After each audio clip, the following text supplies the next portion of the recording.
Bonjour. Première question. Pourquoi tu as commencé ton activité blog au départ?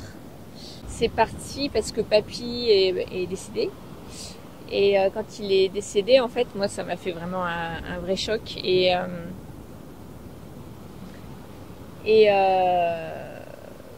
me suis sentie...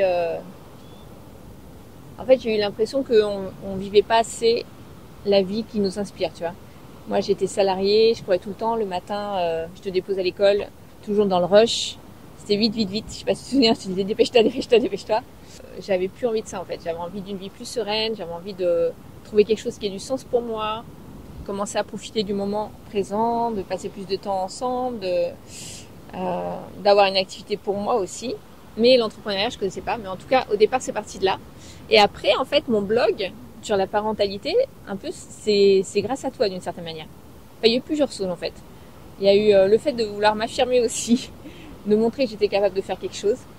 Et après, se poser la question de l'activité. Et au départ, j'ai cherché longtemps. Je crois que j'ai cherché 5 ans. C'est-à-dire que quand papy est parti, t'avais 4 ans. Alors attends, j'ai démarré en 2014, on va dire, mon blog parentalité. Donc, t'es né en 2006. Oui, c'est grâce à toi, parce qu'en fait, si t'avais pas été là, honnêtement, j'aurais pas fait un blog sur la parentalité, c'est sûr. Mais aussi, c'était une façon de se lier à papy, tu vois, parce que papy, il était beaucoup dans le jeu, dans la parentalité ludique. En fait, avec ses élèves, en tout cas, il était beaucoup comme ça, et avec nous aussi, hein, mais avec ses élèves, c'était flagrant, parce que, par exemple, le mercredi, il recevait les élèves pour des répétitions de pièces de théâtre, des trucs qui préparaient des spectacles de fin d'année. Il était toujours dans le rire, quoi. C'est-à-dire, il faisait beaucoup des mises en scène. Par exemple, pour montrer des choses dans sa classe aux élèves, il était capable de monter sur la table pour imiter un oiseau, tu vois. Ah oui. Il faisait des choses un peu délirantes comme ça. Donc, dans le cercle des poètes disparus. Ouais. Il était beaucoup dans le lien avec les enfants, un peu comme dans la parentalité ludique, où tu as beaucoup de contacts de dérision, d'autodérision, de choses comme ça.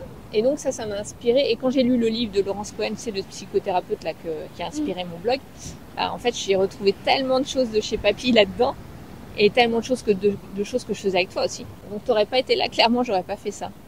Alors deuxième question, quelle est la plus grande leçon que tu as apprise sur l'entrepreneuriat et que tu aimerais me transmettre? En fait, c'est plutôt que quand tu sens qu'il y a quelque chose qui t'appelle en fait et que ça te fait peur, mais que tu te dis c'est quand même un truc que j'aimerais faire, c'est d'y aller, quoi. Et en fait, il faut apprendre. La plus grande leçon, c'est d'apprendre à jouer avec les peurs, d'apprendre à faire avec la peur. C'est-à-dire la peur, tout le monde a des peurs. Tout le monde, on démarre, on a des peurs. On n'a jamais fait une vidéo, on a des peurs. Au départ, on se reprend 30 fois pour faire une vidéo parce qu'on fait des E, des A, parce qu'on est mal coiffé, parce que si, parce que ça. Puis au bout d'un moment, t'es entraîné, puis tu le fais malgré les choses, même si t'as peur du ridicule, même si t'as peur d'être. Et là, ce que je te dis dans la vidéo, c'est valable pour tout en fait. T'as peur parce que t'as jamais fait quelque chose, mais en même temps ça t'appelle, t'es inspiré, t'as envie de contribuer, t'as envie de créer la vie que tu veux. Vas-y, quoi. Affronte tes peurs, affronte-les ou joue avec, danse avec, apprends à les accueillir, et tu vas voir qu'elles seront toujours là de toute façon, parce que quand t'as plus la peur d'avoir fait quelque chose de nouveau, forcément c'est plus nouveau, donc mais t'as autre chose qui arrive et t'auras à nouveau une peur, tu vois. Il y en aura toujours des peurs. Donc si tu te lances pas, tu iras toute ta vie dans ta peur sans avoir rien accompli en fait. Alors que voilà, je sais pas ce que tu en penses. C'est une bonne leçon ou pas? Oui. je trouve que c'est très vrai. Ok, alors moi j'ai des questions pour toi. Alors, est-ce que tu te souviens de ce que tu pensais quand j'ai lancé mon blog au départ? Est-ce que tu t'en souviens déjà quand tu avais 8 ans Pas trop. Je me souviens que tu étais plus là qu'avant. Donc ça, c'était la partie qui m'a le plus plu. Ouais. Mais je me souviens pas du blog, de l'activité et tout. Tu te souviens de quoi du coup? Je me souviens que tu restais avec moi, qu'on faisait des choses ensemble, que tu mettais en place des activités. Enfin, je me souviens de la partie fun, quoi. Tu te souviens, oui, des activités créatives qu'on a fait, c'est ça, tu disais? Des vidéos et tout ça? Ouais. Et ça, t'as quel souvenir de ça? Sincèrement. Hein. Sincèrement, c'était vraiment cool parce que avant, je te voyais pas, je voyais pas trop papa non plus parce qu'il rentrait encore plus tard. Et après, je te voyais plus, on faisait des trucs, c'était fun. Et j'avais l'impression que tu étais beaucoup plus disponible. Alors ensuite, qu'est-ce que tu penses que je t'ai transmis sur la liberté, le travail ou les choix de vie? Pour moi, la liberté, c'est un peu une priorité. Et je pense que tu me l'as transmis par le fait que tu te sois lancé dans ton activité pour ta liberté, même si c'était dur et que, comme tu l'as dit, tu as vaincu tes peurs et tout. Mais qu'au final, la liberté que tu as eue de rester plus avec moi, de faire plus d'activités, de faire une activité qui te plaît vraiment, ben ça vaut tous ces challenges. Ouais. Et moi, je pense que la liberté, c'est pareil, la chose la plus importante que je puisse avoir, une des choses en tout cas. C'est quoi pour toi la liberté? Avoir le choix, pour moi, c'est la liberté. Enfin, la liberté, pour moi, c'est avoir le choix de ce qu'on fait, de où je dépense mon argent, comment je le dépense, et d'avoir de l'argent pour le faire, du temps, d'avoir du temps aussi. Alors, on a des questions croisées après, on va répondre chacune à notre tour, ok? Qu'est-ce que tu admires chez moi? J'admire chez toi ta capacité d'adaptation. Ah oui. À n'importe quelle situation, au challenge, à tout. Et aussi ta générosité. Ok. Voilà. Bon, alors, à toi de me poser la question. Qu'est-ce que tu admires chez moi? Alors, moi, chez toi, qu'est-ce que j'admire? J'admire, comment dire, t'as une bonne analyse en général. En fait, t'as une capacité d'observation et d'analyse de ton environnement, de ce qui se passe, des gens. Parfois, c'est un peu pollué par tes émotions. Mais quand t'es pas pollué par les émotions, t'as une capacité de cerner les choses et d'observer et d'être vraiment accurate, quoi, qui est vraiment incroyable. Donc ça, c'est une qualité, on va dire. Mais après, sinon, c'est juste le fait que toi aussi, tu as des peurs, mais tu y vas quand même, tu fais les choses. Tu as vachement évolué ces dernières années, c'est incroyable.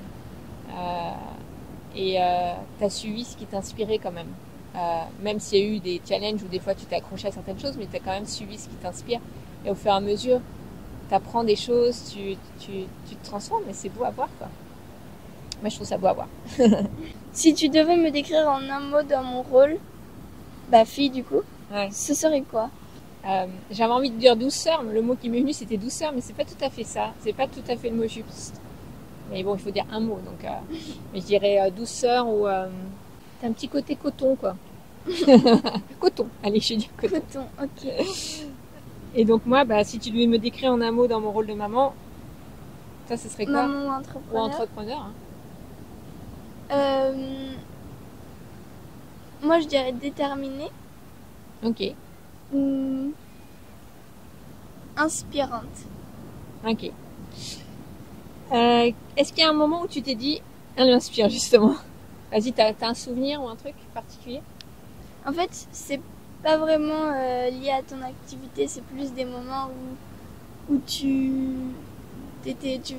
faisais ta vie normale, et puis moi je me disais, c'est fou, elle arrive à gérer. En même temps, je savais que tu avais une activité, mais c'était un peu flou. Et je le voyais de loin, c'était un peu un background pour moi. Et du coup, je me disais, elle arrive à faire ça. Et puis, en premier plan, je te voyais, par exemple, jouer avec moi et puis faire des tâches du quotidien, genre, je sais pas, la cuisine ou un truc. Et donc, t'arrivais à gérer tout en même temps. Et... Bienvenue dans le rôle des mamans. Ok. Moi, est-ce qu'il y a un moment où je me suis dit, elle m'inspire? Ouais. À chaque fois, en fait, tu as eu ce côté un peu où tu as tendance un peu à te sous-estimer ou te dénigrer, ou etc. Par exemple, quand tu as passé ton permis, t'es sorti de là, tu t'es dit c'est foutu, je l'ai pas, etc. Puis après, tu l'as eu haut la main. Quand tu as eu ton bac, tu t'es dit, tu disais ouais, non, j'ai pas réussi, machin. Et puis tu as eu mention très bien. Tu vois, il y a eu plein de choses comme ça où à chaque fois, tu enfin, c'est comme si tu manquais un peu de confiance, quoi. Mm. Alors qu'en fait, t'arrives à accomplir plein de choses, en fait. Et je me suis dit, vraiment, la confiance, c'est un truc de dingue. Parce que quand on l'a, ça... Après, voilà, tout le monde, on n'est pas tout le temps confiant, mais c'est fou, quoi. Bref, un moment où tu t'es dit, elle est complètement dingue. Je sais pas ce que j'ai le droit de dire. Vas-y, non, vas-y, lâche-toi. Le moment où t'as failli foncer dans un truc en voiture, un plot vert sur une autoroute et que t'as tourné au dernier moment, je me suis dit, elle est complètement dingue. Mais je peux le changer si tu veux. Non, non, c'est très bien, mais je m'en souviens pas, tu vois. Oh là là, c'est grave. Ok. Alors moi, est-ce que je me suis déjà dit ça chez toi, elle est complètement dingue? Oui. En vrai, je me suis jamais vraiment dit ça parce que t'es quand même quelqu'un de plutôt posé, toi. T'es moins fonceuse que moi, moins... Mais est-ce que je me suis déjà dit t'es complètement dingue? En vrai, je me suis jamais dit, je crois. C'est pas vraiment ce qui te qualifie. Mais non, parce que toi, t'es pas fonceuse, t'es pas tête baissée, t'es quand même quelqu'un de réfléchi. Tu vas faire des choses spontanées, mais je veux dire, tu fais pas des choses un peu extrêmes, tu vois, dans ton comportement en tout cas. Bon, sauf quand tu pètes un câble, mais ça c'est autre chose. Mais je me suis pas dit t'es dingue, tu vois. Enfin, attends, je réfléchis s'il y a un truc où t'as fait un peu les choses rock'n'roll, quoi. Bah c'est plus en fait, moi, je dirais, c'est pas forcément des comportements extrêmes, mais c'est quand tu persistes dans quelque chose qui te fait du mal. Comme quoi? Comme la prépa? Comme la prépa, par exemple. Clairement, là, tu t'accrochais parce que t'avais plein de peur, hein, t'avais plein de... Mais, et là, je disais, mais jusqu'où elle va aller, quoi? Tu vois, juste pas lâcher, pas lâcher, pas lâcher, alors que ça te faisait vraiment pas du bien. Ouais, qu'est-ce que ça change d'avoir une maman entrepreneur par rapport à une maman salariée? Ben, qu'elle est là, quoi.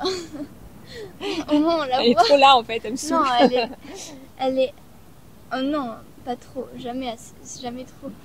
Mais que... Ben déjà, il y a toujours le côté admiration. Parce que bah, c'est quand même... Ça demande du courage de devenir entrepreneur, je pense, quand tu démarres de zéro. Donc, je pense que j'ai plus d'admiration pour toi que la plupart des gens avec leur maman. Et oui, ben, sur le côté, t'es beaucoup plus présente. D'accord. Et ça, c'est top. Ouais, mais bon, là, par exemple, tu vis plus vraiment avec nous. Enfin, tu vis là, pas de vacances, mais... Oui, maintenant, mais pour toute mon enfance, ça a été ça, quoi. Ouais. Ok. Mais si, même maintenant, tu peux répondre à mes appels. Bon, pas à tout moment non plus, mais quand même. Oui, c'est vrai que tu m'appelles souvent et que je réponds au téléphone quand tu m'appelles la plupart du temps, sauf quand je suis en call et que... Oui. Est-ce que tu t'es déjà parfois sentie mise de côté à cause de mon travail? Non, pas trop. Enfin, en fait, le truc, c'est que quand j'étais petite, tu passais beaucoup de temps dans ton bureau pour gérer ton activité parce que justement, t'avais pas ces horaires genre 8h à 17h et après, t'étais complètement à la maison. C'était un peu genre mélangé.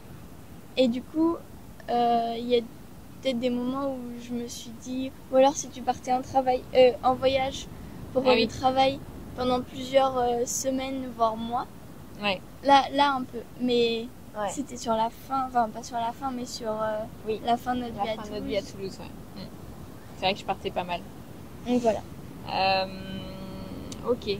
Est-ce que moi je me suis sentie mise de côté à cause de ton travail? Quand même, quand tu bosses pour... Alors Luce, la particularité chez toi, c'est que en fait, tu bosses en continu, toi. Donc t'as jamais des... Enfin, si, t'as des pics où tu travailles plus.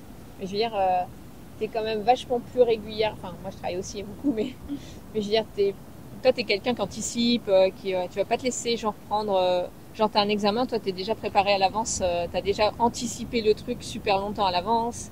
C'est vrai que tu bosses vraiment en continu tout le temps. T'as vraiment cette discipline entre guillemets depuis toujours, hein, en plus. Enfin, on n'a jamais été derrière toi pour les devoirs ou tout ça. Du coup, il n'y a pas vraiment des pics, tu vois, où tu dis, où tu carbures toute la nuit parce que t'as rien foutu pendant 3 semaines. Quoi. Non. Moi, je suis entre les deux, on va dire. Je suis pas non plus comme ça, mais il y a des moments où je vais procrastiner un peu et je vais avoir un coup de pression et je vais m'y mettre plus, quoi. Moi, j'ai l'impression que t'es assez assidue et que tu... Ouais, c'est vrai, je le suis quand même. Mais je le suis de plus en plus. Enfin, en fait, au fil des années, mais ouais. Qu'est-ce que tu trouves cool dans le fait de vivre, qu'on vive ensemble ce parcours, ou qu'on ait vécu en tout cas une partie de ce parcours entrepreneurial, entre guillemets, ensemble? Ben, j'ai pu voir les backstage. Ça t'a fait peur ou ça t'a... Non, ça m'a pas fait peur. Il y a plein de trucs que je savais pas parce que j'étais petite. Comme j'avais aucune idée de vraiment concrètement ce que tu faisais. Et Ouais, d'ailleurs, je sais même pas quand c'est que t'as réalisé que ce que je faisais en fait. ben récemment, hein. Il y a pas longtemps, on me disait quel est le métier de ta mère? Elle est infopreneur? C'est quoi? Aucune idée. Ah oui, mais n'empêche que mine de rien, on voit que maintenant tu sais, parce que il y a pas très longtemps, t'étais dans un Blablacar et il y a une nana qui m'a contactée, Oui. à qui t'avais donné mes coordonnées en fait. Je t'avais bien vendu. Tu m'avais bien vendu. Ouais. Mais en fait, la fille, elle fait un peu la même chose que moi. Et en fait, tu nous as mis en contact. Sans que je le sache en plus, parce que je le savais pas. Quand elle m'a contacté, elle me dit ouais, j'ai rencontré ta fille dans un Blablacar. Moi, j'étais là, ah bon? Ok. Je fais ma petite pub. Tu fais ta pub, ma pub. Et moi, qu'est-ce que je trouve cool? Bah, moi, c'est clair que un de mes moteurs de réussite, entre guillemets, c'est toi, quoi. Enfin, le fait de transmettre à ses enfants, de quelque part de... Tu sais, il y a toujours le truc dans la parentalité, on dit toujours montrer plutôt que dire. Donc, quelque part, je montre. Après, toi, tu fais tes choix, tu vois. Oui. Peut-être que tu seras salariée très heureuse et épanouie, et c'est trop. Mais montrer... ouais. Qu'est-ce que tu voudrais que les gens sachent sur moi que je ne montre pas forcément, que je ne montre pas forcément? On va dire dans mon travail, moi, mais... Après, j'avoue que je sais pas exactement tout ce que tu montres. J'ai une réponse, mais je peux pas la dire en caméra. Ah bon? Bah que... T'es plus... Attends, je te le dis juste comme ça, d'accord. T'es moins cringe que tu parais en caméra. Ok, ah ouais, c'est un compliment, non? Oui. Bah oui. Ça veut dire quoi déjà cringe? À chaque fois, j'ai du Ça mal veut avec ce mot. dire... Bizarre. Enfin, non, c'est juste... en caméra, des fois, tu fais des petites formules, des trucs qu'ils ont un peu instaurés, genre comme norme par le YouTube Game. Mais en vrai, c'est un peu gênant, quoi. Enfin, genre... bonjour à tous, c'est Cécile. Je fais pas ça, je fais hello. Oui, bon, Non, je sais même plus ce que je fais en fait. Je le fais plus vraiment en fait, mais oui. Non, dans la vraie vie, t'es normal, voilà. Mais je peux trouver une autre réponse. Non, c'est très bien. Je veux que les gens sachent sur toi que t'es très fun. Voilà. Ah, merci. Ça veut dire quoi fun pour toi? Ça veut dire que En fait, non, je veux que les gens sachent sur toi que comment on dit? Enfin, que par exemple, genre t'aimes la vie, quoi. Si un jour tu te dis, bon, vas-y, on part voir l'océan à 1h du mat parce que personne dort dans la maison, ben on le fait. Ouais, c'est vrai. Et... on est comme ça. Ouais. Et ça, j'adore parce que c'est vraiment la définition de la vie pour moi. Tu vis vraiment, genre. Ouais, ça c'est vrai. On profite vraiment, quoi. Ouais. D'ailleurs, la plage sur laquelle on est, c'est Biarritz. Enfin, là, on est à cheval entre la Milady et Biarritz, on va dire. Et on y est à peu près... Enfin, moi, j'y suis pratiquement, pas tous les jours, mais presque. Hein. Et c'est vrai qu'on est dans la spontanéité. Ouais. Du coup, moi, qu'est-ce que... Ouais, vas-y. Qu'est-ce que tu voudrais que les gens sachent sur moi, que je montre pas forcément dans quoi que ce soit, parce que je montre rien? Qu'est-ce que je voudrais qu'ils sachent sur toi? En fait, je voudrais surtout, pas forcément que les gens sachent, mais que toi, tu prennes confiance dans tes capacités, dans toi. Mais ça, c'est... On passe tous par des périodes... Moi, quand j'avais ton âge, honnêtement, j'étais super mal dans ma peau, quoi. Je suis pas mal dans ma peau. Ben non, justement. Juste, donc déjà, t'es... Par rapport à comment j'étais... Alors, j'aime pas trop comparer les gens, tu vois, mais je me projette forcément. Je souhaite surtout que tu puisses t'épanouir dans ce que tu fais, dans ta vie perso, pro... mais sur toi, j'aimerais qu'ils sachent... en fait, qu'ils te découvrent un peu plus, justement. Justement, cette vidéo, j'avais envie de la faire. Parce que je sais que toi, t'aimes pas trop. Là, tu m'as dit, t'avais pas envie de faire cette vidéo, en fait. Tu le fais pour moi. Non, pas ça. Bah si. Mais c'est pas... Je comprends, en fait. Je comprends. Enfin, t'avais pas forcément envie de le faire. Mais tu le fais pour moi. Donc, c'est super gentil. Mais en fait, moi, ce que j'aime bien aussi, c'est le fait qu'ils te découvrent. Parce que finalement, on est entrepreneur, mais on ne montre pas forcément nos enfants et l'impact que ce qu'on fait dans leur vie. Or, au départ, si on se lance, c'est justement souvent pour eux. Enfin, pas que, hein, on le fait pour soi, évidemment, mais on le fait parce qu'on aime ce qu'on fait, mais on le fait aussi parce qu'on a un moteur qui nous pousse à, je sais pas, à transmettre des enseignements, à montrer qu'on peut braver ses peurs, tu vois, toutes ces choses qu'on fait finalement avec le cœur parce qu'on a envie de transmettre ça, ou on a envie que vous puissiez vous épanouir aussi, tu vois. Et donc moi, j'ai envie qu'ils sachent un peu plus qui tu es, tu vois. Qu'est-ce que tu as dans le cœur, dans le ventre. Oui. Et le fait qu'on fasse cette vidéo, c'est un peu ça aussi, tu vois.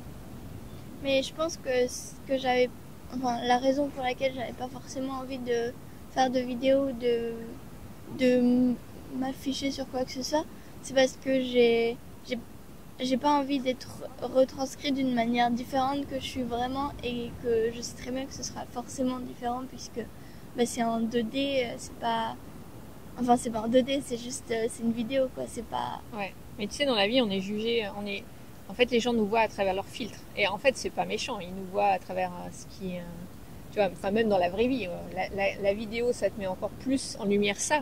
Mais en vrai, dans la vraie vie, les gens, ils te jugent entre guillemets à chaque instant, mais c'est pas vraiment un jugement. Enfin, il y en a qui jugent, Oui, mais juste à la limite, eux, tu t'en fous parce que c'est pas vraiment les gens qui t'intéressent, tu vois. Mais les gens qui t'intéressent, ceux qui t'aiment, ils vont forcément avoir leur filtre. Mais ça, tu peux rien y faire, en fait. Donc, soit t'acceptes. J'aime bien, il y avait un coach qui disait, je sais même plus qui c'est qui disait ça, mais en gros que on peut, en fait, de toute façon, quoi que tu fasses dans la vie, quand tu t'engages dans quelque chose et que tu prends ta place, finalement, tu seras jugé et critiqué. Donc, soit tu dis, tu seras jugé et critiqué souvent par les gens qui sont pas ton public cible, qui sont pas les gens avec qui tu as envie de passer du temps, qui sont pas forcément les gens que t'aimes, avec qui tu aimes de bosser, etc. Donc, eux, à la limite, laisse-les te critiquer, perdre de l'énergie à ça. En attendant, ils font pas autre chose pour eux qui les servent, tu vois. Et ceux qui vraiment sont intelligents et qui vont, tu vois, qui vont te critiquer, t'apporter, ils vont peut-être te critiquer parfois, mais ça va être des critiques constructives, tu vois.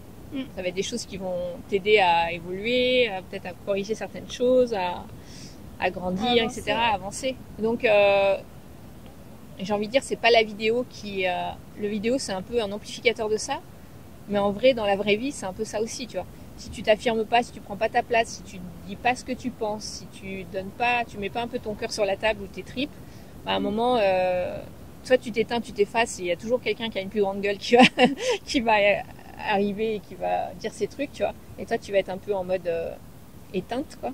Soit tu vas rester focalisé sur ce que pensent les autres de toi, et tu auras toujours des déconvenus par rapport à ça, parce que les gens. Mais ce qui est intéressant, c'est de savoir qui dit les choses, tu vois. Qui critique, qui. Enfin, moi, en tout cas, c'est mon avis. Oui. Je sais pas ce que tu penses de ça, mais bon, bref, voilà.